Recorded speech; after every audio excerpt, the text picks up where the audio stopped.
తెనాలి పురపాలక సంఘంలో అనేక అవినీతి అక్రమాలు జరుగుతున్నాయి. దీనిపై వివిధ దినపత్రికల్లో కథనాలు వస్తున్నాయి. కానీ సంబంధిత ఉద్యోగులపై చర్యలు తీసుకోకుండా ఎందుకు ఉదాసీనంగా వ్యవహరిస్తున్నారంటూ 25వ వార్డు వైఎస్ఆర్సీపీ కౌన్సిలర్ తాడిబోయిన రామయ్య అధికారులను ప్రశ్నించారు. మున్సిపల్ కౌన్సిల్ సాధారణ సమావేశాన్ని గురువారం చైర్పర్సన్ తాడిబోయిన రాధిక అధ్యక్షతన కౌన్సిల్ హాల్లో నిర్వహించారు. తెనాలి పట్టణంలోని పలు సచివాలయాల్లో జరిగిన బదిలీల్లో కొందరు ఉద్యోగులు అవినీతికి పాల్పడ్డారని, దానికి సంబంధించిన ఆధారాలు తమ దగ్గర ఉన్నాయని, ఎందుకు సదరు ఉద్యోగిని సస్పెండ్ చేయరంటూ కౌన్సిలర్ రామయ్య పత్రికల్లో వచ్చిన కథనాలను చూపిస్తూ ప్రశ్నించారు. కొందరు ఉద్యోగులు విధులకు హాజరు కాకపోయినా వేతనాలు ఎందుకు వేస్తున్నారని, వారి పట్ల మీకు అంత ప్రేమ ఎందుకని ప్రశ్నించారు. వెంటనే వాటికి సంబంధించిన రికార్డులు తెప్పించాలని డిమాండ్ చేశారు. తెనాలిలో షాడోల పాలన ఎక్కువైందని, దాన్ని నియంత్రించాలని సూచించారు. అటెండెన్స్ రిజిస్టర్లు తెప్పిస్తామని కమిషనర్ విఎం లక్ష్మీపతిరావు హామీ ఇవ్వడంతో ఆయన శాంతించారు.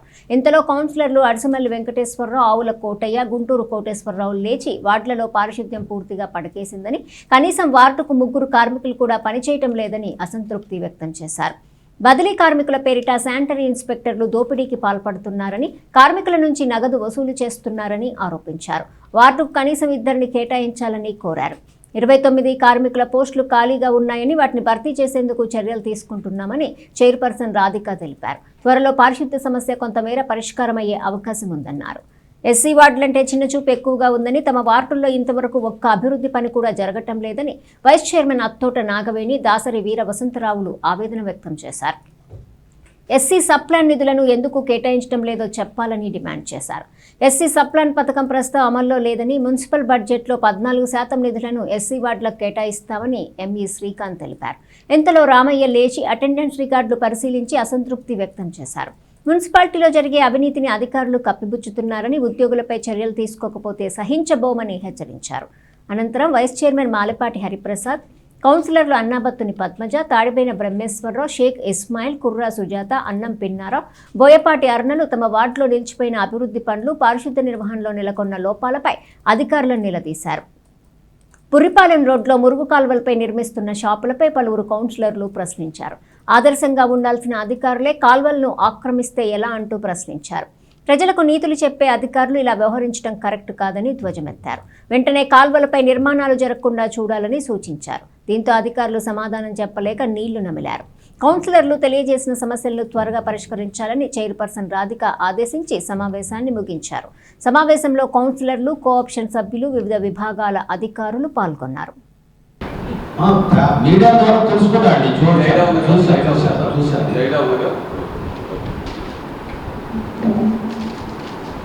సార్, ఇప్పుడు ఆల్రెడీ మున్సిపల్ సచివాలయ ఎంప్లాయీస్ విషయంలో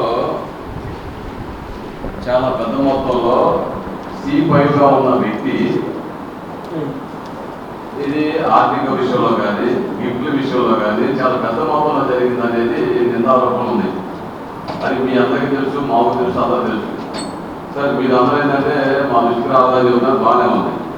ప్రతి పేపర్లో వచ్చింది, అట్లానే ప్రతి సచివాలయ ఎంప్లాయీస్ దాని మీద ఇచ్చేశారు. దీంట్లో భాగంగా ఆమె మీద ఆల్రెడీ 6 ఇంక్రిమెంట్లు కట్ చేస్తుందండి. మాచర్ల మున్సిపాలిటీలో పనిచేస్తున్నప్పుడు 6 ఇంక్రిమెంట్లు కట్ చేసే వ్యక్తికి ఒక సచివాలయ బాధ్యత అప్పచెప్పారు. అంతవరకు బాగానే ఉంది. తర్వాత ప్రతి ఏదైతే ఒక్కొక్కరి దగ్గర క్యాష్ బిల్లుల విషయంలో ఒక్కొక్కరి దగ్గర 400 రూపాయలు వసూలు చేసి 60,000 రూపాయలు దాకా వసూలు చేశారు ఒక అభియోగం ఉంది. అట్లనే అరియర్స్ బిల్స్ విషయంలో కూడా సి సెక్షన్లో సంబంధించి అందరి వద్ద 50 రూపాయలు వసూలు చేశారని ఉంది. మీ దగ్గర మొత్తం ఎవిడెన్స్ ఇస్తారు, మొత్తం ఎవిడెన్స్ ఇస్తాను, ఆడియో రికార్డ్స్ కూడా ఉన్నాయి, మీకు మొత్తం ఎవిడెన్స్. అట్లానే సి సెక్షన్ సంబంధించి ప్రతి బిల్డింగ్కి 500 రూపాయలు డిమాండ్ చేస్తుందంటే మీకు దానికి సంబంధించిన ఎవిడెన్స్ అన్ని దీంట్లో ఉన్నాయి, మీకు మొత్తం వ్రాతపరంగా ఇస్తాను, రికార్డులుగా ఇస్తాను.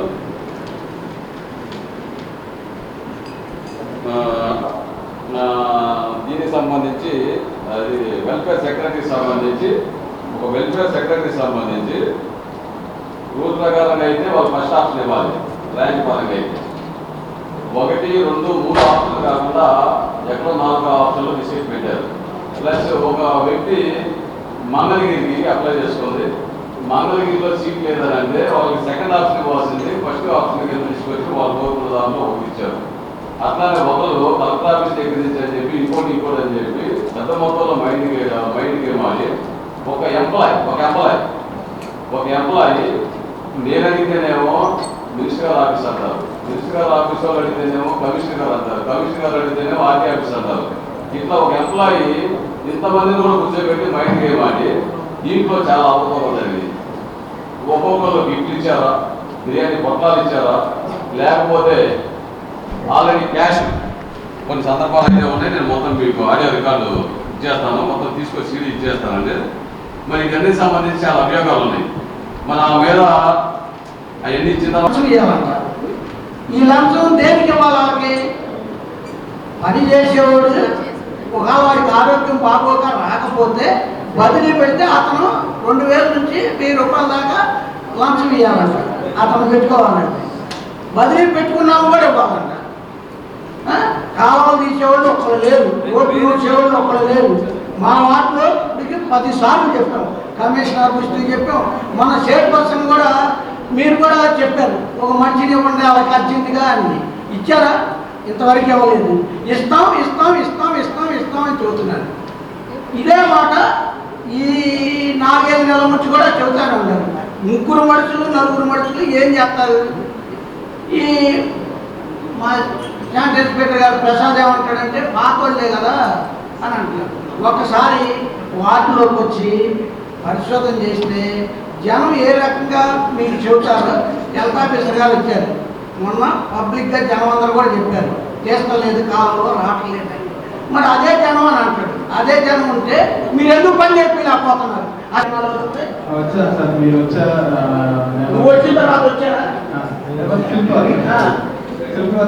మా వాటిలోకి నువ్వు వచ్చిన తర్వాత వచ్చారా? ఎందుకని అంటే 15వ వార్డు పనికిరాని లేదు అలాగే ఆరులో చెప్పండి. అంటే 4-5 ఉండేది వాటికి అసలు కాలువ చేస్తాను కానీ డస్ట్బిన్ చేస్తాను కానీ ప్యాకేజీ ఇచ్చేద్దరు మా 3 ప్యాకేజీలు అందుకని మనం షిఫ్ట్ వర్కర్స్ ని వచ్చినప్పుడు ఇక్కడ నుంచి అక్కడ దాకా తీసేది ఎవరు పొద్దున్నే పెట్టమని చెప్పారు. ఈ షెడ్యూల్ అనేది నేను కొత్తగా వచ్చాను సార్, ఆల్రెడీ వేస్తున్నారు. ఆ షెడ్యూల్ ప్రకారం జరుగుతుంది. ఈసారి నెక్స్ట్ ఆగస్టు నుంచి. నమస్కారం. ఈ రోజున సాధారణ సమావేశంలో 37 అంశాలు ఆమోదించడం జరిగింది. ఇక్కడికి వచ్చేసి ప్రధానంగా ఈ వార్డుల్లో సీటు విషయం కానీ వర్కర్స్ తక్కువ ఉంటానా ఆ వార్డుల్లో వాళ్ళ బాధని వ్యక్తపరిచారు కౌన్సిలర్లు. అలానే ఏదో చిన్న చిన్న లోపాలు ఉన్నాయన్నారు, అవి మేము చూసి దాన్ని సరిచేస్తాము. తప్పకుండా రాబోయే రోజుల్లో ఇంకా సుందరీకరణలాగా తీర్చిదిద్దుకునే బాధ్యత కూడా మాదే కాబట్టి తప్పకుండా పట్టణాన్ని అభివృద్ధి చేసే దశగా మేము ఉంటామని